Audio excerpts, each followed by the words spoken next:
अगर मैं आपसे पूछूं कि ये x जो है वो पॉजिटिव है या नेगेटिव है, अगर आपको पता है तो आप कमेंट करके जरूर बताइए। चलिए अब जानते हैं कि आखिर है क्या। तो देखिए x ना ही पॉजिटिव है और ना ही नेगेटिव है। मैं ऐसा क्यों बोल रहा हूं? क्योंकि x जो है वो वेरिएबल है और वेरिएबल का वैल्यू होता है, और वैल्यू को हम पता कर सकते हैं कि उसका वैल्यू पे डिपेंड करता है कि वो पॉजिटिव होगा या नेगेटिव होगा।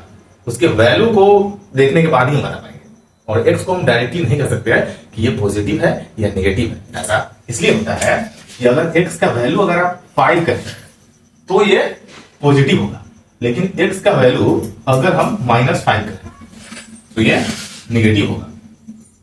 और मान लीजिए कहीं हम ऐसा कहें कि x का -x का वैल्यू अगर आपसे पूछा जाए, कहीं कहीं ऐसा होता है कि -x का बोला जाए कि ये पॉजिटिव है नेगेटिव है, तो कुछ लोग देख के कहेंगे कि ये नेगेटिव है, लेकिन ऐसा नहीं है। x वेरिएबल है और इसका वैल्यू है। अगर मान लीजिए अगर हम कहते हैं कि x का वैल्यू यहाँ पे आप -5 रखिए, x का वैल्यू अगर -5 है तो यहाँ x पहले से माइनस है, तो ये क्या हो जाएगा, माइनस माइनस जो है वो प्लस हो जाएगा, तो x यहाँ से क्या आएगा, यहाँ से पॉजिटिव आ जाएगा। यानी कि मोटे मोटे तौर पर कहने का ये मतलब है कि x का वैल्यू पे डिपेंड करता है उसके कि वो पॉजिटिव होगा या नेगेटिव होगा। इसलिए डायरेक्टली हम ये नहीं कह सकते कि x क्या होगा, पॉजिटिव होगा या नेगेटिव होगा, ये उसके वैल्यू पे डिपेंड करते हैं।